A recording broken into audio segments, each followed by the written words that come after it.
All right, guys. Our next guest is one of the most well-known and beloved heavyweights of all time. Known for his crushing right hand and granite chin, he is the Ultimate Fighter Season 10 winner, a former IFL champion, a whopping 4-time Knockout of the Night winner, and the latest huge signing to Bellator's ever-growing roster. He is Roy Big Country Nelson. Roy, welcome to the program. How are you today? I appreciate being on it. Oh, the pleasure's all ours, Roy. It's great to have you on the show. Now, we saw you had a pretty fun night when you went and watched the Rough Night movie. You had a bit of a sash on that said lethally horny on it.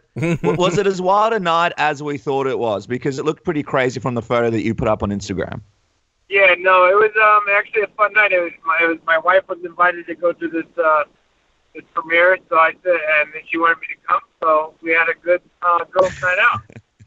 Very nice, very nice. We love it when we're invited to girls' nights out. Now, you signing with Bellator, Roy, really came out of nowhere and took everybody by surprise. How long had these negotiations and talks been going on for, and when did they start? Pretty much as soon as we found out we could do something, we made things happen. That's just how that's how MMA works. Anything can happen. When would you say that was? Because the signing only happened a few weeks ago. Was it the last few months? When did you sort of first figure out that you could sort of have this period where you could talk to Bellator and other companies?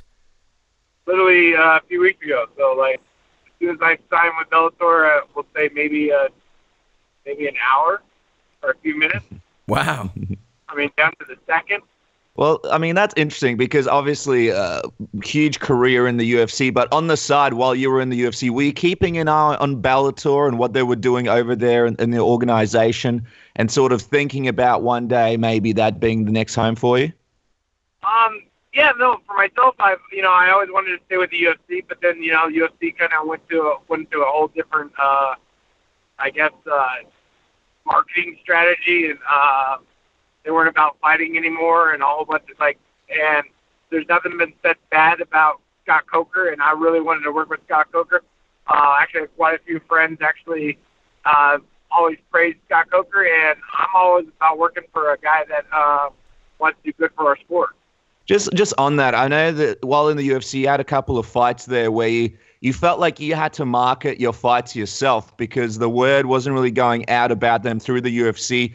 Especially your last fight, it seemed like a lot of fans didn't really know about it happening until the event kind of went down. And they're like, oh, Roy Nelson's on the card. And I know we've spoken to a few fighters about that. Lorenz Larkin was on the show last week and spoke about the lack of marketing and promotion of his fight.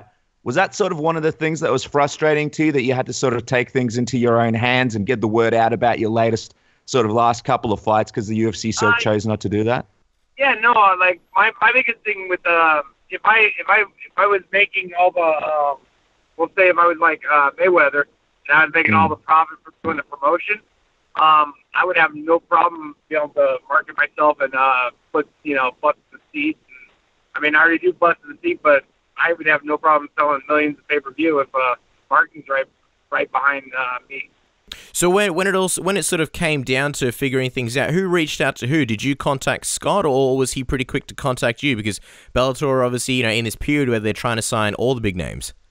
Yeah, no, like with myself, with Scott, like the first time I ever wanted to work with Scott was actually when they had the Grand Prix in Strikeforce. Because I've always stayed away from the UFC for the longest time, where I went to Affliction and Elite XC, and then I was going to try to join Strikeforce just because that's where all the heavyweights were. And I tried to fight every heavyweight that I possibly could in the UFC and try to get rematches, and that never, came true. So if I can't get a rematch and nobody wants to fight me, then it's time to, move forward. Yeah, for sure. And just curious, how close did you sort of come to working with Scott before and sort of being a part of Strikeforce? Because obviously the UFC fans, they really only got a taste of you after your IFL career through The Ultimate Fighter. Was there a moment where you almost didn't get into Tough and maybe you went with Scott instead? No, if I would have, if Scott at the time, if Coker would have just, I think we did have a little lack of communication. I would have probably been, in Strikeforce, but for the most part, it was. I think it was just a timing thing. I think they were at one section, and then I was at another section in my life, And then that's how I joined Ultimate Fighter. And then, 8 years later, and now I'm back reunited, and we're going to make great things happen. Of course, yeah. And people are really excited to see you in Bellator. A lot of people excited to see who you're going to fight next. Just quickly on that relationship with Scott, we know a lot of fighters love working with him. Lorenz was talking last week about dealing with Scott directly in terms of business. But if you had to sort of see the big difference between dealing with Dana White and Scott Coker and those two relationships, what's the biggest difference for you there? I guess the easiest thing is I would just say is understanding and communication. I think those are probably the easiest. If I can text Scott or pick up the phone and call Scott picks up, then I'm happy. Mm-hmm. Now that it's sort of in the past, how would you sort of look back on and reflect on your UFC career? You know what? I really don't. I don't look back. I look forward. I mean, I'm waiting for if anybody wants to come fight me and they think that they're a better fighter, they're more than happy to come over to Bellator and we can get it on again. Because I'm tired of chasing them. Now they can come chase me. But I already know that, anybody that's ever fought me before will never want to fight me again. Certainly. And I mean, we want to get to that and talk about some of these potential matchups. One of the exciting things for fans is they'll get to see you and meet you and take photos with you on June 24th at Madison Square Garden in New York, just prior to Bellator 180. This is a bit of a fun question. We're just curious, in all of your years, what's the craziest thing a fan has sort of ever asked you to sign? Because we imagine there's going to be some interesting requests when it comes down to the 24th. I think the weirdest one for me was with my wife standing right there, a female asked me to sign her boob. Oh, wow. That was probably the weirdest. But the funny part was that she had no boob. That's even what made it worse. I feel like that's the kind of thing, like, if you got a wife or girlfriend, like, they don't really get too intimidated by that. I'm just curious, what was your wife's reaction as she was standing there watching you sign, a pair of boobs or non-boobs? She said you might want to sign on her bra instead. Let's talk about Bellator for just a second. I mean, not just a second. There's a lot to talk about here and a lot of unpack. Looking at Bellator 180, what do you think of the event so far and Bellator's debut at Madison Square Garden? Because Bellator 180 and Bellator NYC, a lot of people are saying this is the biggest MMA card of 2017. Yeah, no, it's from top to bottom. I mean, you got Juan versus Chael, you got Fedor versus Matt. The best part is free on Spike. You got Ryan Bader versus Bill Davis for the championship. I mean, there's so many good fights on that card. I was actually talking to Chael today, and he was just talking about the fights that are on it. He's looking forward to, and I'm excited to watch his fights. Yeah, I was going to ask you, is there one fight particular that you're looking forward to more than the most? Because, I mean, being a heavyweight, you would think Fedor Emelianenko and Matt Mitrione, but are you maybe leaning towards Chael Wanderlei because of the build-up? I mean, I guess it's the question of fights that's been, they were trying to make that in the UFC, and now Bellator actually got it finally done. What do you think of that matchup? Who do you think sort of wins between Fedor Emelianenko and Matt Mitrione, and how do you think that fight might play out? I think it all really depends on gameplay. Fedor just comes out and being, the Tasmanian devil that he is, and explosive. I think Matt has I think it'll be a short night for Fedor. But if Matt's able to, create distance and able to pick him apart, then I see it in Matt. So it's actually a fun fight to watch. It's going to be an intriguing one. For a long time, Fedor was the man to beat a heavyweight and seen as the greatest of all time in the division. How interested would you be in facing him next? For myself, it'd be awesome because if I have a chance to beat Fedor and beat Fedor, I'll be the only man to beat Fedor, Krokop, and Big Nog. Yeah. That's a pretty amazing list there. I mean, you'll be there already promoting the fact that you're with Bellator. Is there any chance you get in the cage afterwards and maybe even challenge the winner of the fight? I think the fans might just request that, so it's definitely a possibility. You gotta love it when you don't really even have to do much in that sense. The fight may even be made because the fans demand it. Just curious, Roy, what is the goal for you in Bellator? Are you sort of looking to become the Bellator heavyweight champion and hold a world title? Or are you just looking to sort of have fun fights and take fights that interest you these days? For me, I want to fight everybody and anybody. That's the one thing I always try to do in the UFC, but I was actually held back quite a bit over there. So for me, the one thing I like about Bellator is they're more old school thinking of like if they put a fight in front of you, you just take it. It's interesting. When you say you were held back quite a bit, what do you mean in terms of matchmaking? Were there certain fights that you wanted that you weren't able to get in the UFC?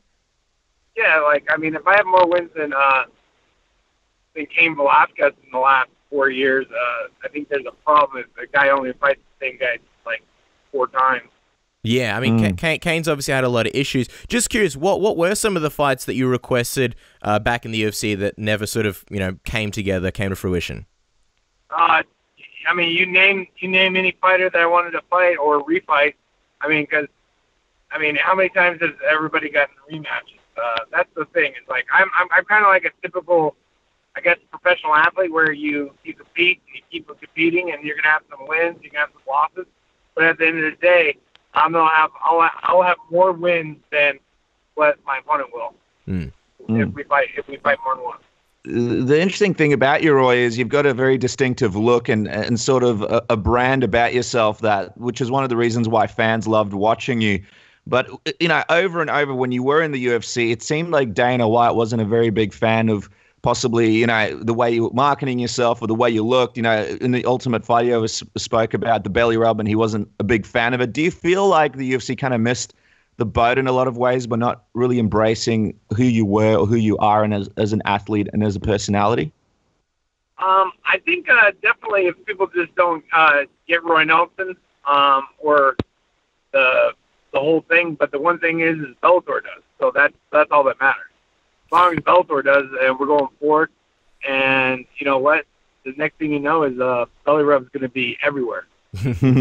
I mean, you mentioned that. It's a funny question, but I want to ask it because, we've been watching you and fans of yours for a really long time. But in your mind, who is Roy Nelson? Roy Nelson is just, that all-American guy that, puts his pants on just like anybody else. He just goes out and fights anybody. And at the end of the day, we'll put on a show for the fans. Have you spoken much to Scott Coker about any particular ideas that you have, any sort of fun, creative things that you want to sort of bring to Bellator? I'm wondering, sort of, you're a very humble guy, but what do you think that you bring to Bellator and their brand? Because I think a lot of fans will sort of agree that you bring a lot. The one thing that I love about Bellator is how Viacom owns them and their bike, so it's more of a cross-branding opportunity versus a lot of the other organizations out there. Because with Spike, you got all the way from, from like bar rescue to cops to whatever things that people are really interested in. They actually show it. I mean, they have lip sync battle. I mean, they have a whole bunch of different stuff that cross promotes to what Roy Nelson is. Like, I mean, I'll get up there and I'll act like I'm singing Diana Ross for you. So, yeah, that was going to be my next question. I know you're a fighter and you're a guy that goes in there and knocks people out, but are you sort of interested in doing that, appearing on all those other programs, like you mentioned, maybe lip sync battle or some kind of cop show? Are you interested in doing that kind of cross promotion? Yeah, always. The one thing that I'm really good at is basically promotion, because that's all I had to do for the last 15 years.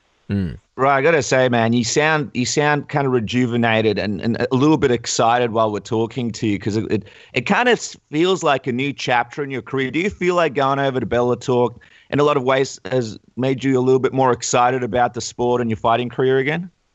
Yeah, no, definitely. The one thing though is I'm getting skinnier and stuff, and everybody keeps asking what I've been doing. I go, I just stopped stress eating. Were you?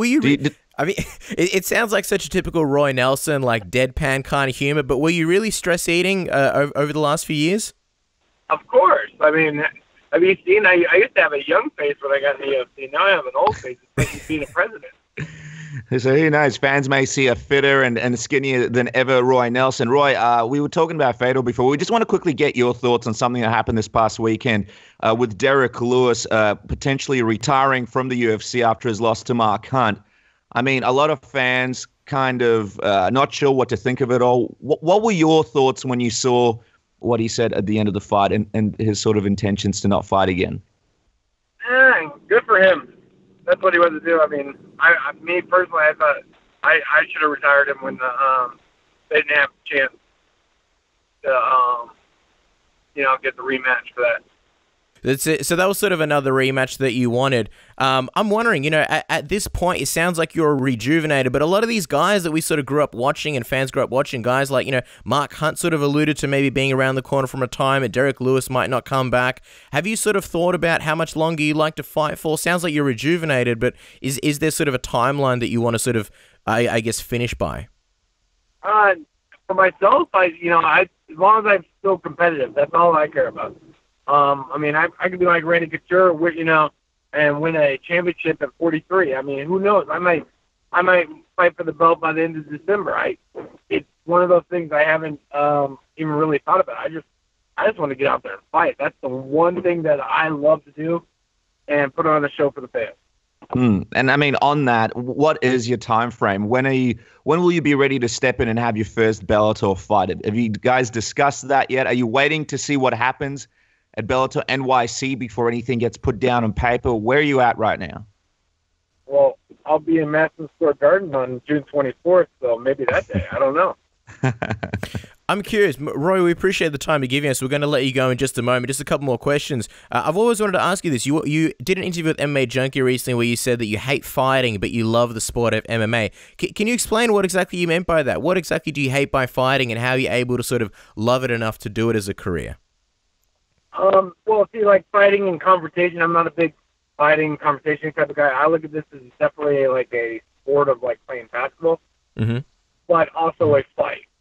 So you go out there and, you go out and see who's the best man for, that right there, for the fight. But at the end of the day, I just, it's basically two men going in there and just, if time runs out, it's the guy that's my hand's always going to be raised at the end. Well, as we let you go, Roy, and we really appreciated the time. In this time of fighting, I mean, fighters are more eager than ever to test the free agent market and explore their options. You've done it, and it looks like so far it's really working out. What's your message and advice to any fighters that are listening to this right now about if they're considering what to do next, if they're in the UFC and they're unhappy? What's your advice to them? What's your message? I think if you're unhappy anywhere, you're more than happy to just contact me on Twitter, Facebook, Instagram at Roy Nelson MMA. That's probably the easiest way if you want, I'll give you straight answers all day long. But I have a question for you. What is the question? I have a couple of fans from Australia. They want to know what channel is Bellator on down there? Well, that's the unfortunate thing. We don't have Bellator. It used to be on 1HD. And unfortunately, it's very behind. So unfortunately, whoever's running the TV here, they're not doing a good enough job. But there are obviously ways for people in Australia to still watch Bellator.